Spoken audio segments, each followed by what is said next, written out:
My son-in-law Klaus thinks I'm just a simple retired mechanic who doesn't understand a word of German. Last Sunday at our family dinner, he leaned over to my daughter Ashley and started speaking in his native language, describing me as a useless old man whose only value was my inheritance, so they can inherit my house. Ashley laughed along, not understanding what he was saying. The whole table thought he was being charming and sophisticated. What Klaus doesn't know is that I spent 5 years working in Munich, and I understand every cruel word that comes out of his mouth. For 8 months now, he's been insulting me right to my face in German, calling me simple-minded, a burden, dead weight. I just kept serving dinner and staying quiet. But that night, I decided enough was enough, because Klaus has no idea that this worthless old man he's been mocking has secretly funded his entire American life. My name is Michael Harrington, and this is the story of how I taught my son-in-law the most expensive lesson of his life. I'd love to know what you think about this situation. Have you ever had someone underestimate you because of how you look or what you do for work? My name is Michael Harrington. I'm 65 years old, and I spent 40 years getting grease under my fingernails at Ford's Dearborn plant. Started there straight out of high school, worked my way up from floor sweeper to senior automotive engineer. Ashley was born when I was 32. My late wife Margaret and I had tried for years to have children. When Ashley finally came, she was our miracle. Margaret died when Ashley was 8 years old. Cancer took her in 6 brutal months.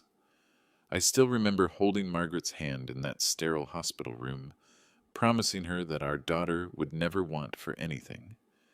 "She'll have every opportunity we never had," I whispered. Those 5 years in Germany changed everything. Working with BMW's engineers taught me precision, efficiency, and something unexpected: fluent German. I didn't just learn the technical language, I absorbed every nuance, every cultural reference, every subtle insult that Germans use when they think Americans won't understand. The German engineers respected hard work, but they looked down on American simplicity. I heard their whispered comments about American cars being inferior, their jokes about American workers being lazy. I learned to smile and nod while understanding every cutting word. But those 5 years also taught me about contracts. German business law is brutal and precise. Every agreement has teeth. Every signature has consequences. I watched German executives destroy partnerships with single clauses, hidden in page 47 of standard contracts. When I returned to Detroit in 1990, Ashley was 20 and brilliant. She'd maintained straight A's while living with her aunt. MIT had accepted her into their engineering program. The tuition was crushing, but I'd saved enough during those Munich years. Ashley graduated summa cum laude in 1994, first in our family to earn a college degree. The Munich years taught me more than engineering. They taught me how to protect what matters most. Ashley's MIT graduation was the proudest day of my life. She stood on that stage in her cap and gown, diploma in hand, and found me in the crowd of thousands. Her smile could have powered the entire campus. At the reception, she grabbed the microphone and gave an impromptu speech about her amazing father who made this possible. "My dad worked 3 jobs to send me here," she said, tears streaming down her face. "He never complained, never made me feel guilty about the cost. He just believed in me when I didn't believe in myself." The applause was thunderous. Parents nodded knowingly. But what Ashley didn't know was the real cost. I'd liquidated my entire retirement savings for her education, sold my childhood home that my father left me, worked 16-hour days for 6 years straight. I never told her about the second mortgage I took on our house, never mentioned the collection calls I fielded while she studied for finals. She thought Ford's insurance covered everything. Ashley landed a consulting job in Boston right after graduation. $60,000 a year starting salary.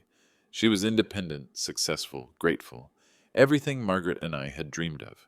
For 10 years she thrived, built her career, bought her own apartment, called me every Sunday to check in. But I never told her the real reason I stayed single all those years. Ashley brought Klaus Weber home for Christmas dinner in 2018. She was 38 then, successful but lonely. Klaus was 28, tall, blonde, with that confident European charm that impressed everyone immediately. Investment banker from Frankfurt, working in New York's financial district. During dinner, Klaus mentioned his German heritage. I replied in fluent German, welcoming him to our family. His eyes widened in surprise. "Impressive for an American tradesman," he said in English, that slight condescension already creeping into his voice. But I smiled and carved the turkey. First red flag ignored. Klaus dominated the conversation that night. Talked about European sophistication versus American simplicity. How Germany rebuilt itself after the war through precision and discipline. Ashley hung on his every word, clearly smitten with his worldly knowledge. After dinner, Klaus asked about my simple mechanic background. I explained my 40 years at Ford, the Munich assignment, the engineering work. He nodded politely, but I caught him speaking German to Ashley in the kitchen. "Your father seems nice enough for a blue-collar worker." Ashley laughed, not understanding a word. That night, I lay awake thinking about Margaret's promise. Ashley was happy. Klaus treated her well, at least in English. Maybe I was being oversensitive about his European arrogance.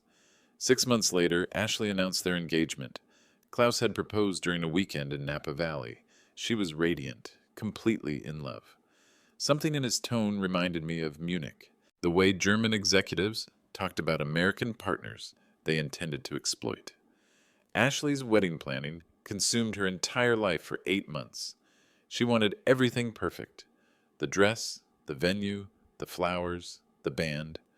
The budget kept climbing. 60,000, 80,000, finally $125,000. "Dad, I'm so sorry," Ashley said, crying in my living room. "We can't afford the wedding we want. Klaus says his family expects a certain standard, and my consulting salary just isn't enough." I held my daughter while she sobbed about compromising her dreams. This was exactly what Margaret made me promise would never happen. Ashley would have her perfect day, whatever it cost. "Don't worry about money," I told her.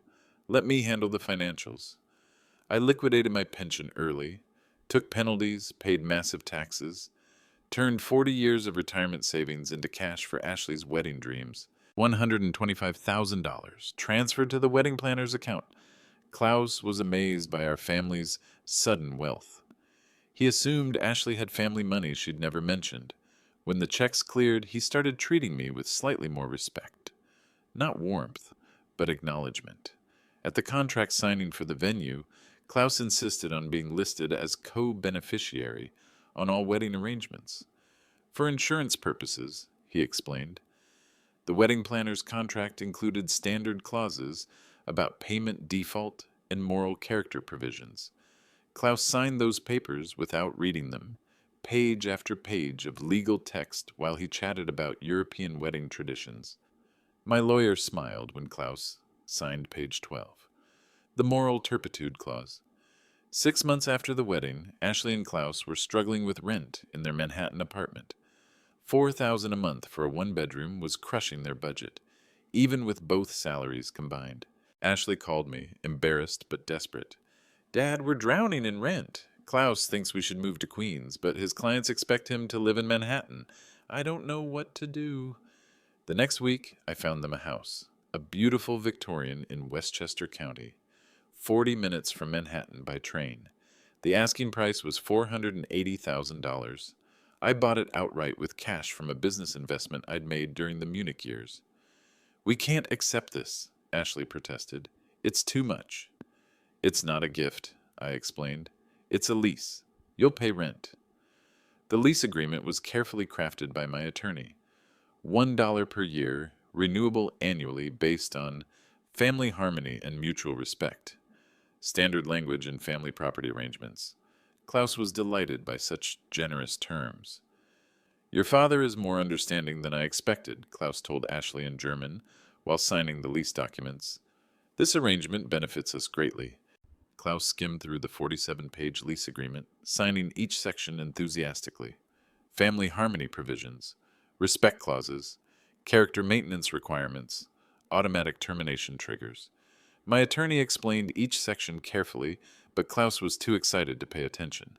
The contracts I'd signed in Munich had taught me that hidden clauses have the sharpest teeth.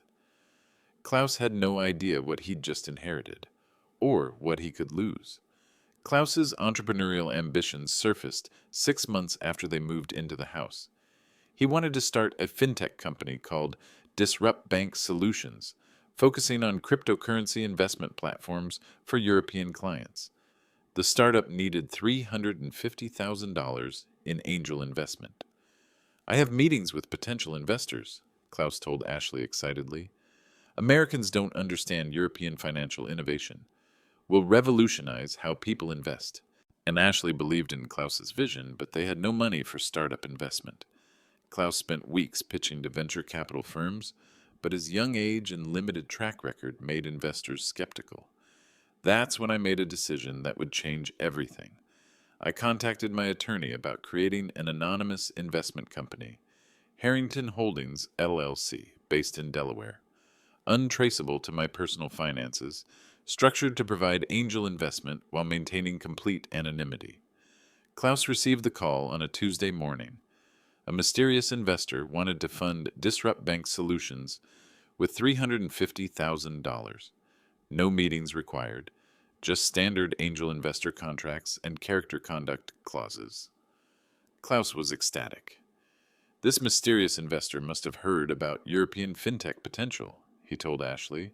Americans are finally recognizing superior German business strategies.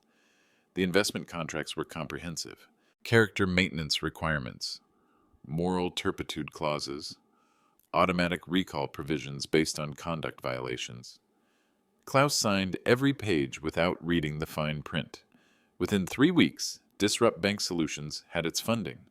Klaus rented office space in Manhattan, hired 2 developers, and started building his cryptocurrency platform. Klaus had no idea his angel investor was eating dinner with him every Sunday night. The first German insult started during a family barbecue in July. I was grilling burgers and bratwurst, making sure everyone had enough to eat. Klaus was holding court with Ashley's consulting colleagues, describing his fintech innovations.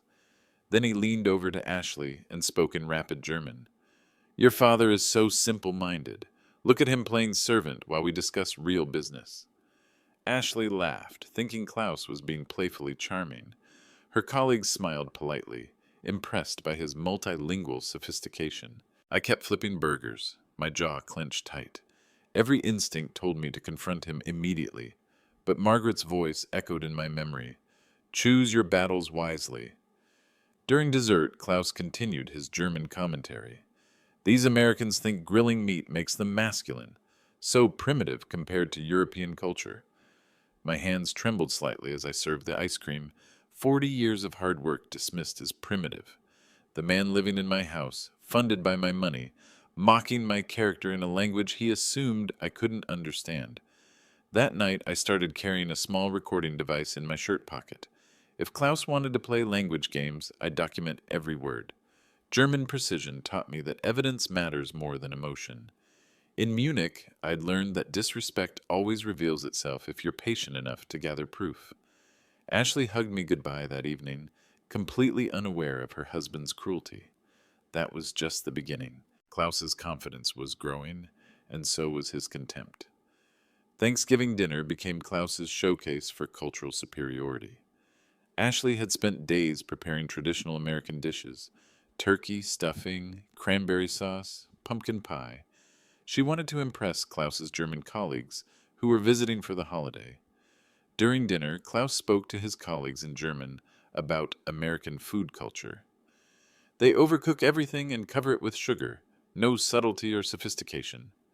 His colleague laughed. American cuisine is like American cars. Functional but crude. Exactly, Klaus replied in German. But we must tolerate their simple traditions. Ashley's father is a burden we endure for now. I carved the turkey methodically, my recorder capturing every word. Ashley's face glowed with pride, thinking her husband was sharing charming cultural observations with his sophisticated European friends. Klaus's colleague asked about me directly. Your father-in-law seems like a typical American worker. Manual labor mentality. An old man who stands in the way of progress, Klaus replied in German. But inheritance laws require patience. Soon we'll be free of these primitive family obligations. The recording device in my pocket felt warm against my chest. Each word was being preserved with perfect clarity. German precision would be turned against German arrogance. After dinner, Klaus's colleagues complimented Ashley on her charming American hospitality. They thanked me politely for the meal, then returned to German conversations about American cultural inferiority. That night, I transferred the recording to my computer and started a file labeled Evidence. I began carrying a small recorder everywhere Klaus might be present. By spring, Disrupt Bank Solutions was generating serious revenue, $2 million in their first quarter, exactly as Klaus had predicted. His cryptocurrency platform was attracting European clients who appreciated German engineering principles applied to American financial markets. Klaus's success bred insufferable arrogance. Business dinners at expensive Manhattan restaurants became opportunities to showcase his superiority over American simple-mindedness. During one dinner with potential clients, Klaus spoke German to a Swiss investor. Americans lack the sophistication for complex financial instruments. They think innovation means adding more features to their smartphones. The Swiss investor agreed. European education produces more analytical thinking. Precisely, Klaus continued in German. My father-in-law represents typical American limitations. 40 years building cars, but no understanding of global economics. Dead weight in modern business. I sat quietly, reviewing Disrupt Bank's financial reports Klaus had shared earlier. My anonymous investment company owned 35% equity in his startup. Every dollar of his success flowed from my pension money, converted into his European dream. Klaus had no idea who was really funding his ascension. His phone calls to European investors became bolder. I recorded him describing me as an aging obstacle and temporary inconvenience, references to inheritance expectations, and eliminating outdated family structures. Ashley remained blissfully unaware. Klaus was careful to limit his German cruelty to times when she couldn't translate or investigate. She saw only his charming public persona, not the calculating predator I was documenting. Klaus had no idea who was really funding his success. That ignorance was about to become very expensive. By Ashley's 39th birthday, family dynamics had shifted completely.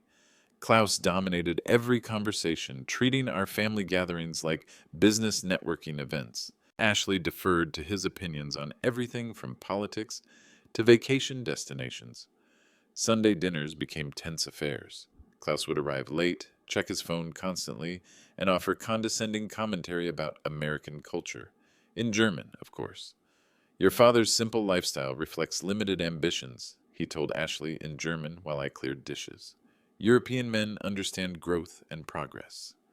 Ashley would nod and smile, interpreting his German as sophisticated observations about business or culture. Meanwhile, Klaus was systematically demolishing my character in a language he thought gave him invisibility. The recordings were accumulating, hours of evidence showing Klaus's calculated disrespect and financial opportunism. His references to inheritance, his dismissal of my contributions, his plans for modernizing our family structure once he gained control. I started researching the legal implications of moral turpitude clauses in family financial agreements. The Munich contracts had taught me that character violations could void even the most generous arrangements. Klaus's German commentary was becoming bolder and crueler. He felt completely safe in his linguistic bubble, protected by Ashley's monolingual limitations and my apparent ignorance. That confidence was about to shatter. The last straw came at Ashley's birthday party. Klaus had been drinking since noon, and his inhibitions were dissolving along with his caution. That night, I made a decision that would change everything forever. Ashley's birthday party was Klaus's opportunity to showcase his social superiority. 60 guests in our backyard, Ashley's consulting colleagues, Klaus's fintech contacts, neighbors, family friends. Klaus insisted on sophisticated European standards for food, wine, and entertainment. I was relegated to grill duty while Klaus held court near the bar. networking with potential investors and demonstrating his multilingual charm. Ashley mingled proudly, introducing her brilliant husband to everyone who would listen. Klaus's German conversations with European guests became increasingly bold as the evening progressed. Wine loosened his tongue, and his assumed linguistic invisibility made him reckless. American hospitality is so primitive, he told a German banker in his native language. Look at Ashley's father playing servant while we discuss real business. Such limited understanding of social hierarchy. The German banker laughed. Americans confuse manual labor with actual achievement. Exactly, Klaus replied, gesturing toward me at the grill. 40 years of simple work, but no comprehension of wealth creation or sophisticated culture. A burden we tolerate for inheritance purposes. My hands tightened around the spatula, but I maintained my composed exterior. The recording device captured every syllable. Klaus was digging his own grave with German precision. As the evening wore on, Klaus tested the microphone setup for his planned speech. Ashley had arranged for him to give a toast, celebrating their marriage and their bright future together. Klaus had been drinking since noon. His inhibitions were dissolving, and his cruelty was about to become very public. That night, I made a decision that would change everything. The moment arrived at sunset. Klaus called for everyone's attention, tapping his wineglass with a silver knife until 60 conversations died into expectant silence. He stood near the microphone, confident and commanding, with Ashley beaming beside him. Friends and family, Klaus began in English, his German accent making every word sound sophisticated to American ears. Tonight we celebrate not just Ashley's birthday, but the beautiful life we're building together. Polite applause rippled through the crowd. Ashley squeezed his hand adoringly. Klaus smiled and switched tactics. I want to share something special in my native language for the German guests who honor us tonight. What came next was devastating. Speaking directly into the microphone, Klaus addressed his German colleagues in rapid, confident German. He thanked them for accepting American provincial hospitality and praised their patience with local customs and limitations. Then Klaus gestured toward me at the grill and delivered the killing blow. I especially appreciate your tolerance of simple family dynamics. Ashley's father represents typical American working-class mentality, limited education, basic skills, narrow worldview. The German guests nodded knowingly. Klaus continued his public assassination in the language of his birth. A useless old man whose only value is eventual inheritance. We endure his simple-minded presence because American customs require family tolerance. 60 people heard him. None of them understood what he was really saying. Ashley applauded enthusiastically, thinking Klaus was sharing charming cultural observations or expressing gratitude to his European colleagues. Klaus had been drinking since noon, and his confidence was about to destroy everything. Klaus raised his wineglass higher, emboldened by the crowd's attention and his own sense of linguistic immunity. The German words flowed like poison honey from his lips. My father-in-law grills meat and serves others because that reflects his natural position in our family hierarchy, Klaus announced to his German audience. Manual labor people understand service, not leadership. My blood turned to ice water in my veins. 40 years of sacrifice reduced to natural service position by a man living in my house, funded by my money. Klaus wasn't finished. Americans like Ashley's father lack sophistication for modern economics or cultural advancement. They build cars and cook food, but cannot comprehend wealth creation or strategic thinking. The Swiss investor laughed appreciatively. Other German guests smiled and nodded. To them, Klaus was providing entertaining anthropological observations about American working-class limitations. Soon we will establish more appropriate living arrangements, Klaus continued in German. European standards require distance from such primitive influences. Ashley clutched Klaus's arm, radiating pride at her husband's eloquent foreign language skills. She had no idea he was publicly demolishing her father's dignity while planning to isolate her from family connections. Klaus concluded with a toast, to patience with American simplicity, and to the inheritance laws that make such patience profitable. The German guests raised their glasses in appreciation. Ashley applauded with innocent enthusiasm, 60 people heard Klaus's speech. Not one understood the systematic character assassination hidden in his sophisticated German pronunciation. I smiled and applauded from my position at the grill, but inside everything had crystallized into diamond-hard resolve. Klaus didn't know I understood every calculated, cruel word he'd just spoken into that microphone. The party continued around me, but I felt detached, like watching everything through thick glass. Klaus accepted congratulations on his eloquent speech, while I mechanically served grilled food to guests who had just witnessed my public humiliation. My chest felt hollow and cold, not from sadness, but from the absolute clarity that comes when all illusions finally shatter. Klaus worked the crowd like a political candidate, shaking hands and exchanging business cards with potential investors.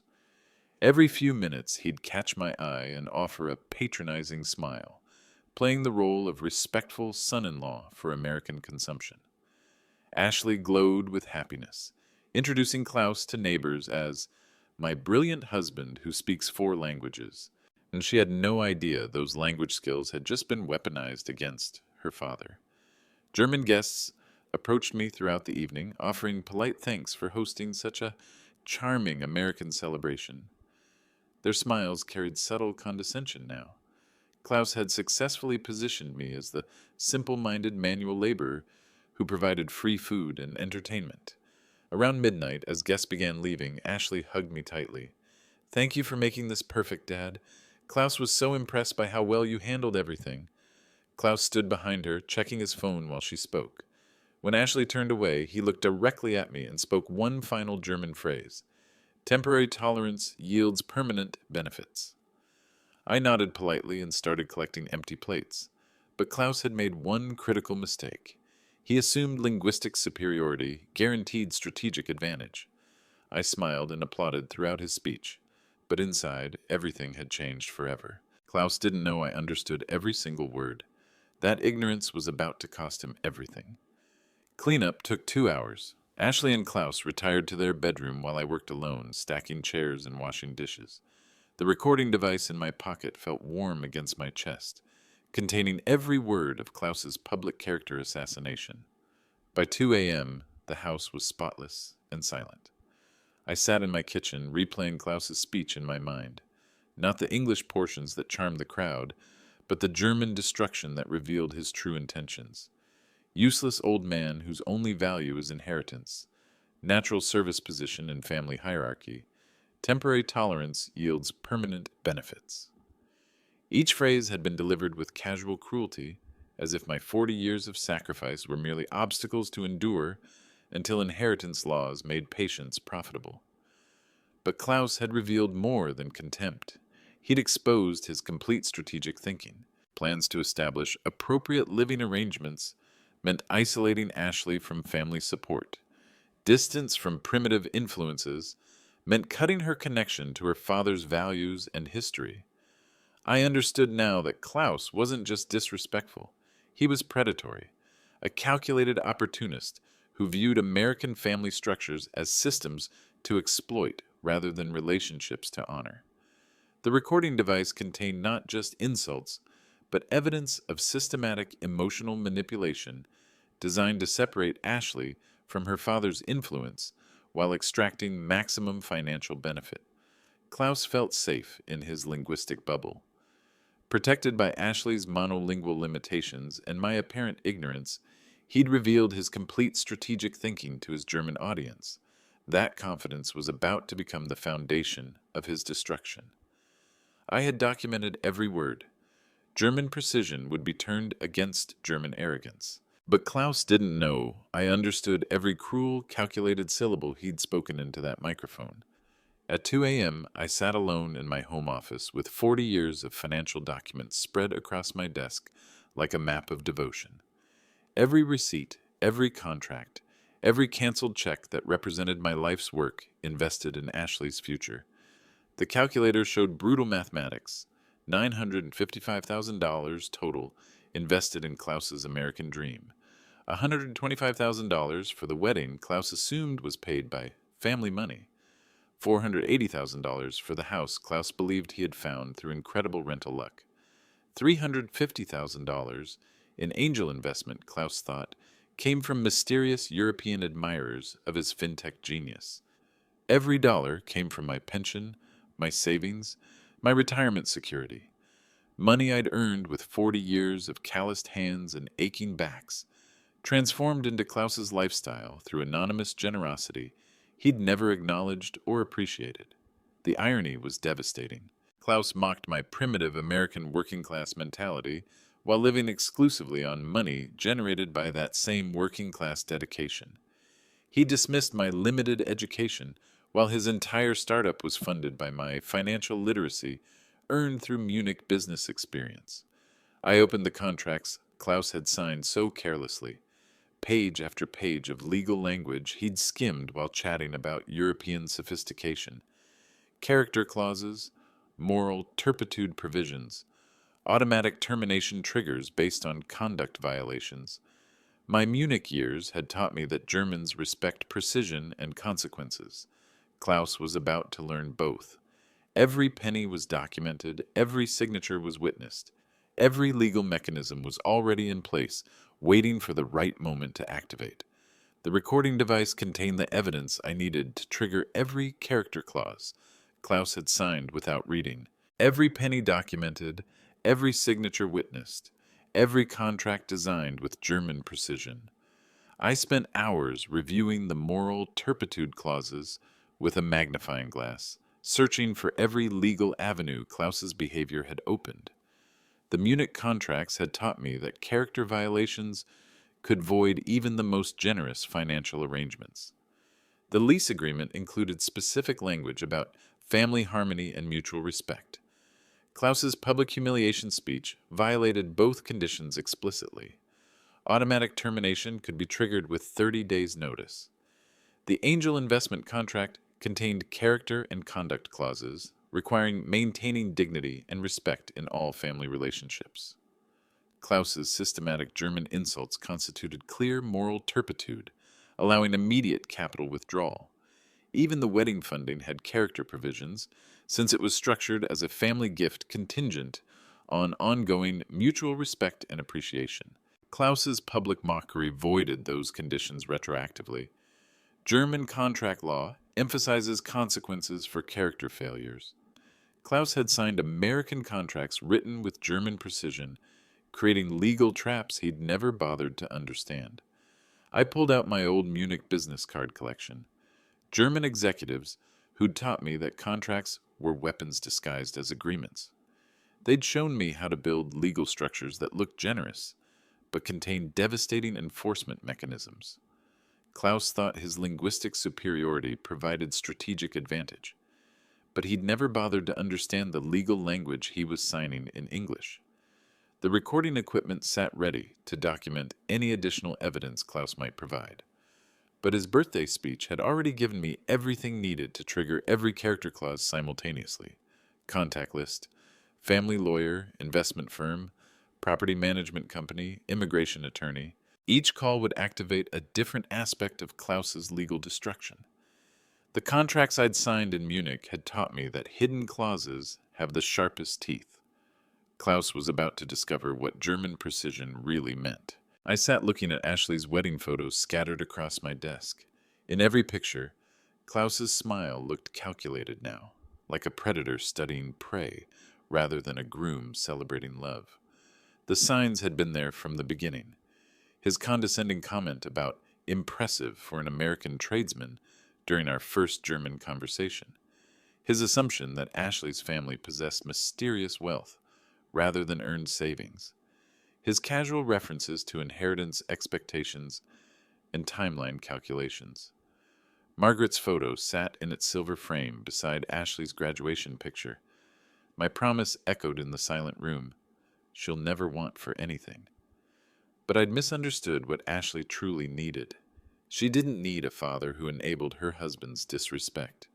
She needed protection from a manipulative opportunist who viewed her as a pathway to financial security rather than a partner to cherish. Klaus was systematically isolating Ashley from family connections while positioning himself as her sophisticated European upgrade from primitive American influences. Classic predatory behavior disguised as cultural superiority. Enabling Klaus's disrespect wasn't love. It was cowardice disguised as generosity. Margaret would have never tolerated anyone humiliating our daughter's father while living off his sacrifices. She'd have demanded immediate consequences for such calculated cruelty. My decision crystallized with absolute clarity. Respect couldn't be begged or purchased. It had to be demanded through actions that demonstrated consequences for violation. Klaus felt safe because I'd been too generous, too accommodating, too willing to absorb insults for the sake of family peace. That safety was about to disappear. The sun was rising over Westchester County. Monday morning, the real education of Klaus Weber would begin. Monday morning, I made the first call. At 9 a.m. sharp, I walked into my attorney's office with the recording device and Klaus's signed contracts. Robert Chen had handled my legal affairs for 15 years, including the Munich business arrangements that taught me about character clauses. "Michael, you look terrible," Robert said, noticing my sleepless eyes. I played Klaus's German birthday speech with the English translation I'd prepared. Robert's expression shifted from confusion to shock to professional anger as he understood the systematic nature of Klaus's public humiliation. "This changes everything," Robert said quietly. "Character clauses exist specifically for situations like this. Klaus violated every single provision. The moral turpitude language in the lease agreement was ironclad. Public disrespect, systematic family mockery, inheritance opportunism. Klaus had triggered every possible violation. "We can initiate immediate eviction proceedings," Robert explained. 30 days notice, based on character breach. The contract language is absolutely clear. Robert's team had been waiting for this moment. Every document Klaus signed contained character provisions, because Munich had taught me that generous agreements need enforcement teeth. The property management company received their instructions within the hour. Process servers would deliver eviction notices by Friday afternoon. "Klaus will try to claim misunderstanding or cultural differences," Robert warned. "Be prepared for desperate explanations." But German precision had taught me that contracts don't negotiate. Character violations trigger automatic consequences, regardless of excuses or cultural justifications. The law firm had been waiting for this moment. Klaus had sealed his fate with his own arrogance. The legal machinery was already turning. Klaus still didn't understand what was happening. The investment firm meeting happened Tuesday morning. Harrington Holdings, LLC, was prepared to exercise its character clause provisions against Disrupt Bank Solutions immediately.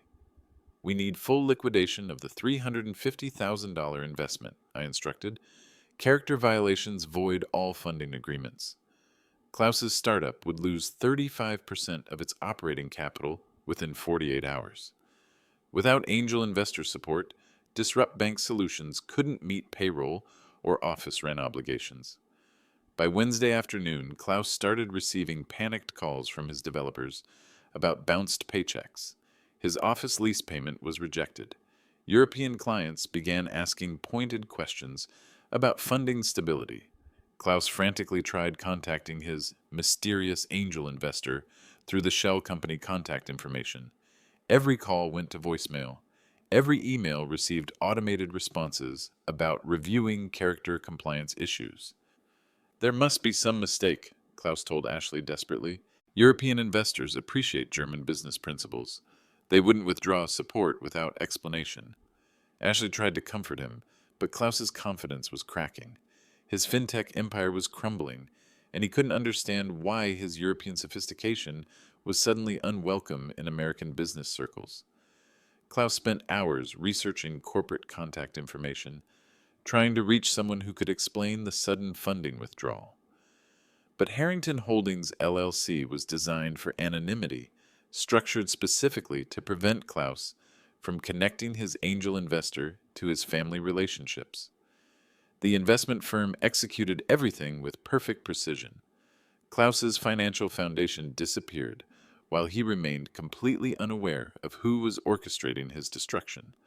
Klaus still didn't understand what was happening, but his American dream was disintegrating with German efficiency. Thursday afternoon brought the process server. Klaus answered the door expecting a delivery, but received 30 days eviction notice instead. There must be some mistake, Klaus told Ashley, holding the legal documents with trembling hands. The lease is ironclad. Your father signed a binding agreement. Ashley read the eviction notice with growing confusion. Character violations and moral turpitude were cited as grounds for immediate lease termination, technical legal language that made no sense to someone who'd never bothered reading the fine print. Klaus called the property management company immediately. This is Klaus Weber. There's been an error in my lease termination notice. No error, Mr. Weber, the property manager replied professionally. Character clause violations void all rental agreements. You have 30 days to vacate. What character violations? Klaus demanded. I've been a perfect tenant. No noise complaints, no property damage, always paid on time. The lease agreement includes specific provisions about family respect and moral conduct. Those provisions have been violated. Klaus finally pulled out the original lease agreement and started reading page 12 for the first time. Character maintenance requirements, family harmony clauses, automatic termination triggers based on conduct violations toward landlord family members. Who filed these violation claims? Klaus asked desperately. The property owner, acting through legal counsel. Klaus suddenly realized he'd never actually met the property owner. All arrangements had been handled through management companies and legal representatives. The pieces were falling into place, but Klaus still couldn't see the complete picture. Real estate attorneys explained lease terms with brutal clarity. Klaus was finally reading contracts he should have studied 2 years ago. Friday morning, Klaus started connecting dots with growing horror. Anonymous angel investor withdrawal. Mysterious property owner demanding eviction. Character violations he couldn't identify or dispute. He spent hours researching property ownership records through county databases. Harrington Holdings, LLC owned the house, but corporate filings led to Delaware shell companies with no public contact information. Ashley, I think someone is systematically destroying our life, Klaus said, spreading documents across their kitchen table. This isn't coincidence. Someone with serious money is targeting me personally. Ashley tried to comfort him, but Klaus's paranoia was escalating. European business competitors, he muttered. They want to eliminate Disrupt Bank Solutions before it threatens their market share. Klaus's research finally led him to Michael Harrington's name buried in corporate filing cross-references.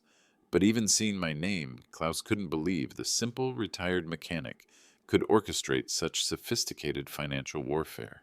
Your father doesn't have this kind of money, Klaus told Ashley. Blue-collar workers don't understand corporate shell companies or angel investment structures. But doubt was creeping into Klaus's voice.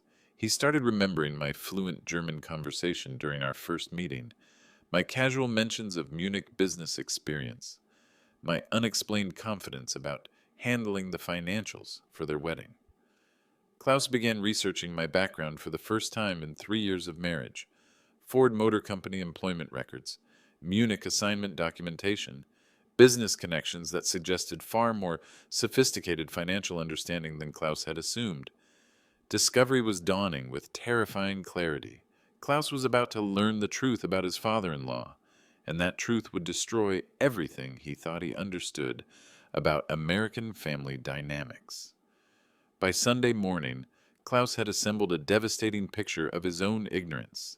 Corporate records showed Harrington Holdings, LLC, connected to multiple investment vehicles, all tracing back to Munich-era business relationships I'd established during my BMW assignment. Klaus discovered Ford's technology exchange program history. Senior engineers, not simple mechanics, had been selected for European assignments. The Munich posting required advanced technical education, language fluency, and international business acumen. Ashley, your father isn't who we thought he is, Klaus said, his voice hollow with realization. He's been hiding his true financial position this entire time. Ashley laughed dismissively. Dad's a retired mechanic. He worked at Ford for 40 years, but that doesn't mean he has secret money. Klaus showed her the corporate filing documents linking my name to multiple business entities, shell companies, investment firms, property holding structures that represented serious wealth disguised as simple retirement planning. The angel investor who funded Disrupt Bank Solutions, Klaus whispered. the mysterious property owner, the wedding funding that appeared without explanation. It's all the same person. Ashley stared at the documents without comprehension. Her simple, grease-stained father couldn't possibly be the sophisticated financial operator Klaus was describing. Klaus spent the weekend preparing for our Sunday dinner with desperate strategic thinking. He needed to somehow repair relationships he'd destroyed without realizing the stakes involved. But Klaus had no idea that every insult, every German mockery, every character assassination had been recorded and documented with Munich-trained precision. Sunday dinner would be our last meal together as a family. Klaus was about to discover the true cost of underestimating American working-class intelligence. Sunday dinner felt like a funeral before anyone had died. Klaus arrived early, uncomfortably formal, carrying expensive wine he couldn't afford, and flowers that seemed desperate rather than thoughtful. Ashley sensed the tension but couldn't identify its source. Klaus kept glancing at me with new wariness, seeing me clearly for perhaps the first time since we'd met. "Michael," Klaus said carefully, "I wanted to discuss some recent business complications I've been experiencing." I set the table methodically, placing each fork and knife with deliberate precision. "What kind of complications, Klaus?" "Funding issues with Disrupt Bank Solutions. My angel investor has withdrawn support without explanation. Very unprofessional behavior." Ashley looked between us with growing confusion. Klaus had never discussed business problems so directly with me before. Usually he dismissed my potential understanding of sophisticated financial matters. "That's unfortunate," I replied mildly. "Angel investors can be unpredictable. Character matters a lot in business relationships." Klaus's eyes narrowed at my mention of character. He was beginning to understand that our conversation had multiple levels of meaning. "There have also been some property management issues," Klaus continued. "Apparently there were character clauses in our lease that I wasn't aware of." "You should always read contracts carefully," I said, serving the roast beef I'd spent hours preparing, especially when they involve family arrangements. The kitchen fell silent, except for the sound of silverware against china. Klaus was wrestling with the growing realization that his father-in-law possessed far more strategic thinking than 3 years of condescension had allowed him to recognize. Ashley tried to fill the silence with cheerful conversation about work projects, but both Klaus and I were focused on the unspoken negotiations happening beneath our polite dinner conversation. I had one more surprise for Klaus, the most important surprise of all. "Before we finish dinner," I said quietly, "there's something I need to share with both of you." I placed the small recording device on the table between the salt and pepper shakers. Klaus's face drained of color as he recognized the technology he'd assumed was beyond my simple understanding. "This contains recordings from Ashley's birthday party last week," I explained, "specifically Klaus's German speech that everyone found so charming." Ashley looked confused. "Dad, what does Klaus's speech have to do with anything?" I pressed play. Klaus's confident German voice filled the kitchen, describing me as a useless old man whose only value is inheritance. His systematic character assassination played back with crystal clarity. "Would you like me to translate for Ashley?" I asked Klaus in fluent German. "Or would you prefer to explain yourself in English?" Klaus sat frozen, his mouth opening and closing without sound. 3 years of linguistic superiority had just collapsed into horrified silence. Ashley's face transformed as she began understanding the scope of Klaus's deception. "You've been insulting my father in German this entire time?" The recording continued playing, Klaus calling me dead weight, Klaus describing American culture as primitive, Klaus planning to establish distance from such influences once inheritance made patience profitable. "Every word," I said calmly. "For 8 months, Klaus has been systematically mocking me in German while accepting my hospitality, living in my house, and building his business with my money." Ashley turned to Klaus with growing horror. "Is this true? Have you been lying to me about what you were saying?" Klaus tried to speak, but only managed strangled explanations about cultural misunderstandings and language barriers. But the real shock was still coming. Ashley had no idea how much her father had sacrificed for Klaus's success. I opened the manila folder I'd prepared and spread documents across our dinner table. Bank statements, investment contracts, property deeds.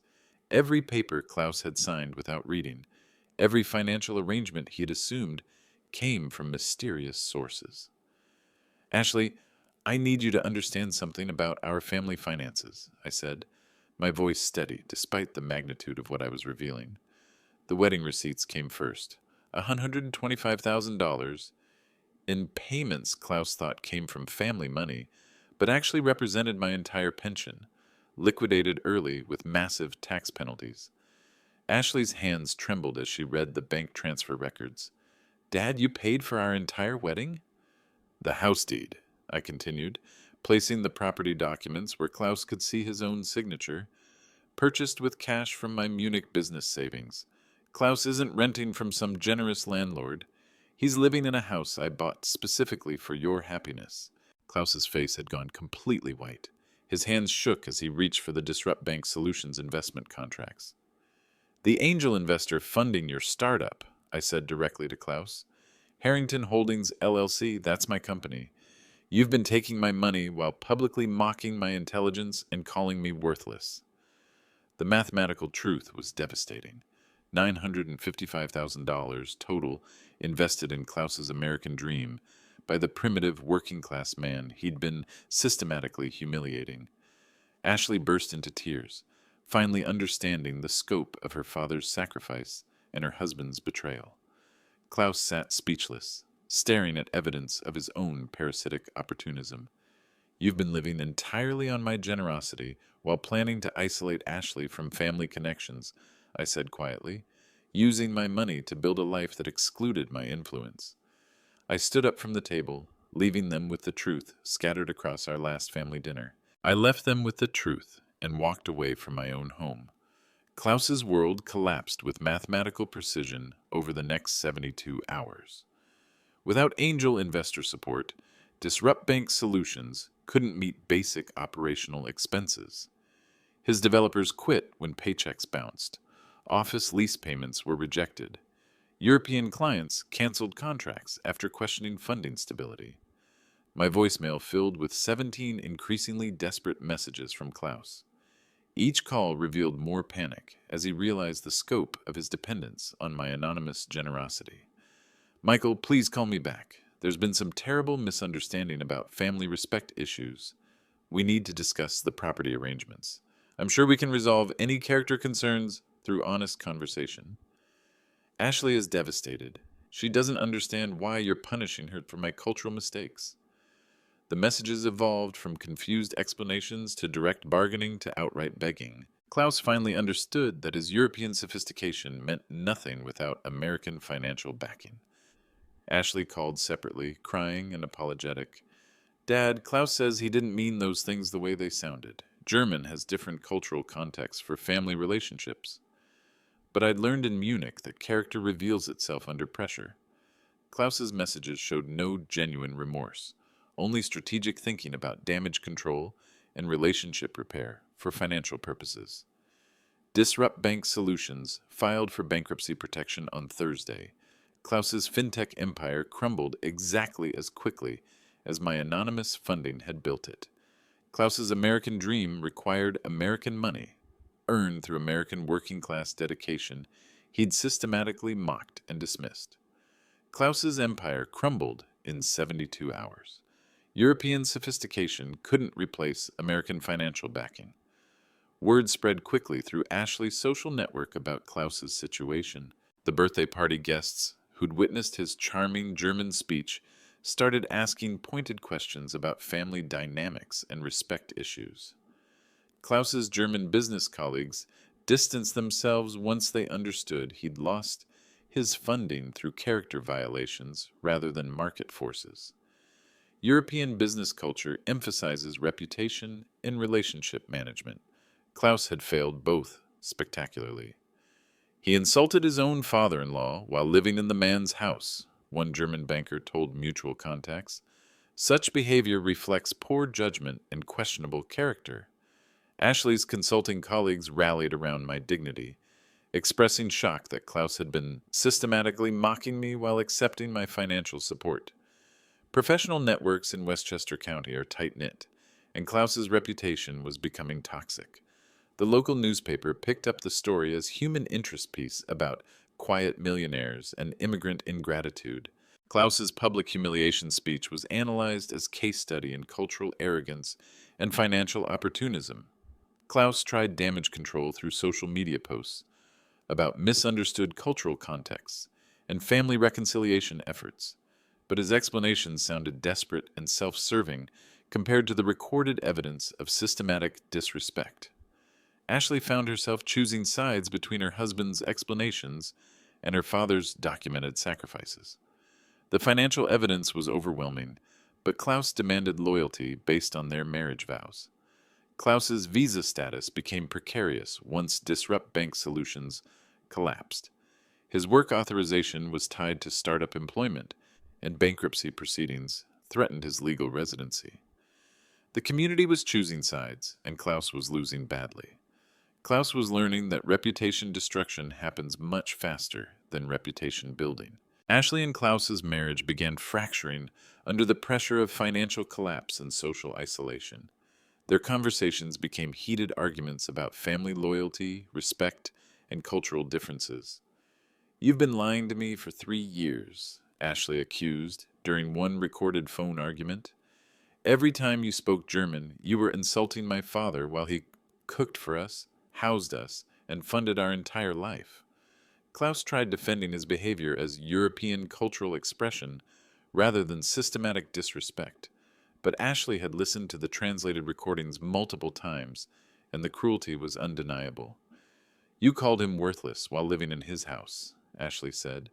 "You planned to isolate me from my family while taking his money. How is that cultural difference?" Klaus's arguments shifted from denial to blame shifting to desperate promises about behavioral change. But Ashley was beginning to understand that Klaus viewed her as a pathway to American financial opportunities rather than a partner to cherish. Marriage counseling sessions revealed Klaus's fundamental opportunism. He'd married Ashley for access to what he assumed was family wealth, then worked systematically to separate her from family influences while extracting maximum financial benefit. Ashley started researching divorce lawyers, while Klaus frantically tried salvaging their relationship through expensive gifts he couldn't afford, and public apologies that sounded calculated rather than genuine. Klaus's true character was emerging under financial pressure. Without my anonymous support, his charming European sophistication revealed itself as manipulative opportunism designed to exploit American family generosity. Ashley was learning who she'd really married, and the discovery was devastating. Separation papers were being drawn up, while Klaus made increasingly desperate promises about character transformation. Klaus's final attempts at reconciliation were pathetic displays of too little too late desperation. He spent money he didn't have on expensive gifts that arrived at my apartment unopened. Flowers, wine, imported German chocolates, all returned without acknowledgement. He wrote a public apology letter to the local newspaper, confessing his cultural insensitivity and praising my generous American spirit. The letter sounded like corporate damage control rather than genuine remorse. Klaus even attempted learning English phrases that expressed respect and gratitude, practicing family relationship vocabulary he should have mastered 3 years earlier. His efforts were transparent attempts at manipulation rather than character growth. Most desperately, Klaus tried approaching me through Ashley's mediation. He wanted honest conversation about family dynamics and opportunities for cultural understanding. Every proposed meeting included implicit negotiations about financial restoration. But Munich had taught me that character doesn't change under pressure. It reveals itself. Klaus remained focused on restoring his access to my money rather than understanding the moral foundations of respect and gratitude. His attempts to charm Ashley back into family loyalty became increasingly manipulative. Klaus threatened suicide, promised therapy, claimed cultural transformation, anything to restore his financial security through marriage to my daughter. Immigration lawyers warned Klaus that his visa status was becoming precarious. Without employment or marriage stability, his American residency could be revoked within months. Klaus was facing deportation to Germany, where his reputation for exploiting American family relationships would follow him through European business networks. Klaus's desperate attempts at reconciliation revealed his continuing opportunism rather than genuine character growth. There was one more thing Klaus needed to understand before this ended forever. I moved to a smaller apartment across town, a modest place with one bedroom and morning sunlight that reminded me of Margaret's favorite kitchen. Simple furniture, quiet neighbors, no memories of Klaus's German insults echoing through hallways. Ashley visited on Saturdays, bringing coffee and apologies I didn't need.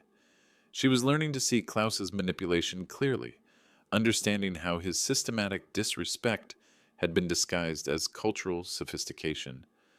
"I should have defended you," she said during one visit. "I should have demanded translations when Klaus spoke German. I should have noticed how he treated you." "You trusted your husband," I replied. "That's what marriage requires. Klaus violated that trust, not you." Ashley filed for divorce on a Tuesday morning. Klaus's visa status immediately became critical, since his legal residency depended on marriage stability. Immigration proceedings began within the week. Klaus called me once more, begging for one final conversation about family forgiveness.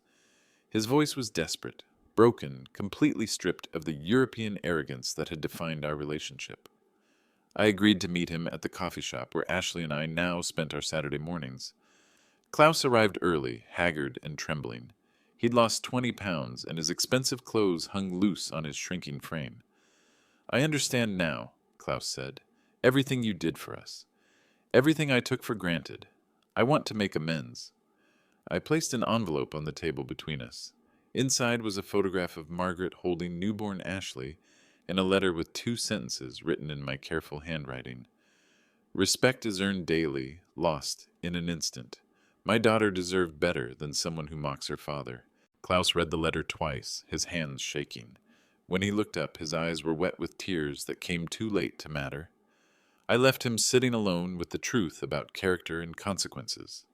Some bridges, once burned, can never be rebuilt. But sometimes that's exactly what needs to happen.